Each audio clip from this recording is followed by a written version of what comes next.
So let's welcome Susan Uthayakumar, Managing Director, Chief Energy and Sustainability Officer of Prologis USA.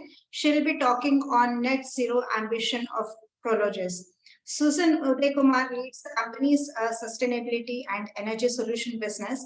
And in this capacity, she is responsible for evaluating and scaling both existing and emerging energy solutions across the Prologis platform, and for ensuring that Prologis continues to be the leader in sustainability in the logistics and real estate industry. Yes, Susan, please go ahead. Thank you very much, everybody, and thank you, Neelam and Sucheta, for the warm welcome. So I am, as Sucheta mentioned, I'm the Chief Sustainability Officer and Energy Officer for Prologis. And for those of you that may not know the company, Prologis is the world's largest logistics company. We're in 19 countries, and we have about 1.1 billion of real estate worldwide. And many of the large companies like the Amazons, the Apples, they are in our facilities. So when I joined the company at the beginning of the year, and the reason I joined the company is when you have this type of scale, and through our facilities, 3% of the world's GDP flows through. So, most of what you're wearing at some point has touched our facilities. When you have this scale, you really have a responsibility to be sustainable, because you're touching something that's scope 3 for most people, and that's the hardest emissions to decarbonize. So I looked at it and I said, the company has always been leading in terms of sustainability. They were the first logistics company to adopt a science-based target. They had many things that they were leading on before.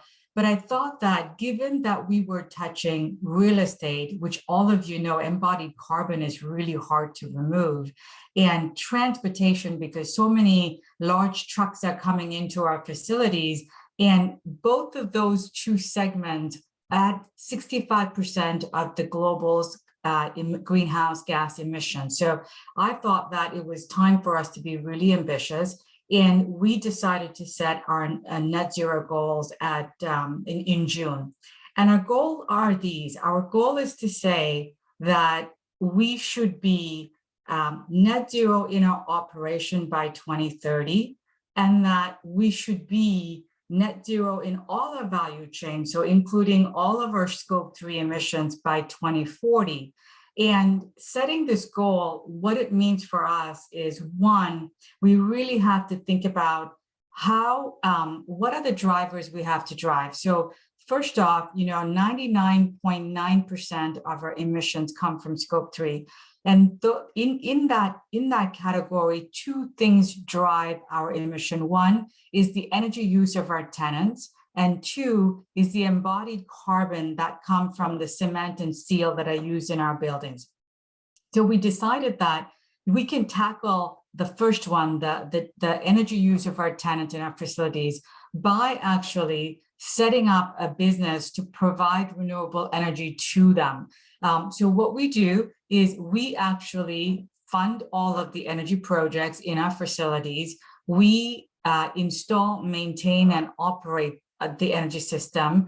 And it is, when a customer comes in, they may stay for 10 years, they may stay for 3 years. So we say, don't worry about the length of how you stay. Our intent is to actually provide you renewable energy at the cost of the grid energy or lower, so you will actually adopt. You have an incentive to adopt that energy to decarbonize our operation. So that's the first thing that we're doing. And today we are in the US, we are the #2 on-site renewable energy producer, and we're very much working on accelerating in Asia, where we have presence, and in Europe, where obviously energy crisis is at the peak. The second thing that we're doing is embodied carbon. Super hard to find low emission cement or low emission steel at a cost that you can make economically work. So what we have decided to do is to work with suppliers like Cemex and Hoshim to try to figure out those new material that we can use in substitution for cement, and then to help them scale that production, because with scale comes economics.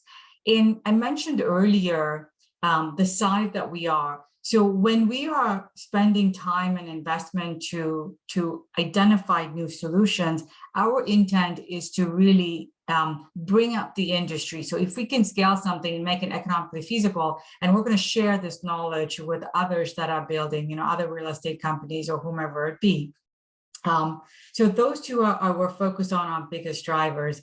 And then in terms of given also, when you think about having the capability to decarbonize, it's really, not every company has the resources or the know-how to be able to determine this. And we've kind of said to ourselves, well, we're going to make the knowledge and the learning that we're doing available to anyone, and we're going to have industry forums to share. So we do partner with a number of different schools to learn more about new technology that are coming, but also to share our best practices. And then the two other things that I would highlight is that we have a foundation, Prologis Foundation. And with that foundation, what we are focused on doing is how do we make the energy transition and how do we make sustainability accessible for all? And what are the things that we should be driving? So for example, providing teaching in terms of being able to install solar where electricity may not be accessible is something that we're very much thinking about. Teaching how to build and being part of affordable housing and providing energy to disadvantaged communities are things that we will prioritize, even from, if we have roof space and if we are producing energy and that can go to a community solar where energy is harder to access, we will prioritize that. And then we've also have Prologis Ventures, and that is in recognition of the fact that today we don't have all of the technologies that we need, in order to get to the temperature limit to 1.5 degrees, which is what we all need to do globally to make the planet sustainable. And through this ventures, we will invest in new technology companies and new solutions and work with them to scale up.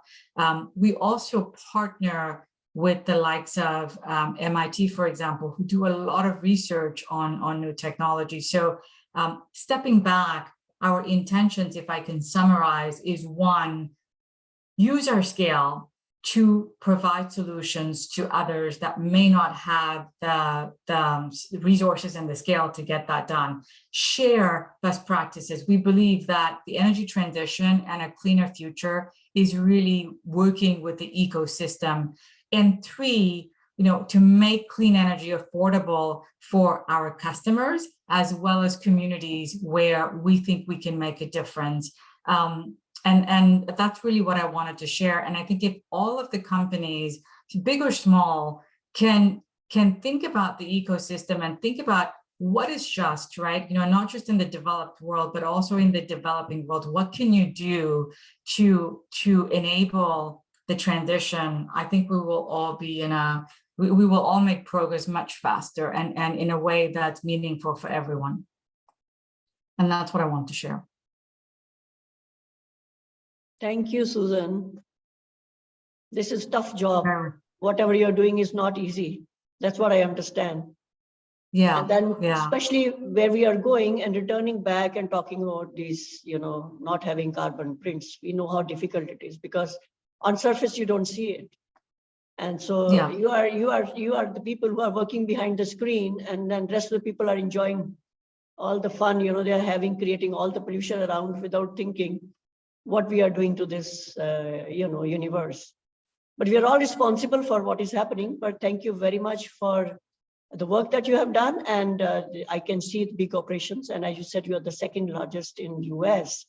So there's a lot to learn from your company, from all of us, for all of us, especially from the developed world. And I don't know where to position India, because India sometimes seems developed and sometimes seems underdeveloped. We do things that nobody can imagine. We have too many people on the planet, and whatever you do is small for India. But I think there's a lot to learn from you, and thank you very much for your presentation. And I think we'll be in touch to connect more people with you. And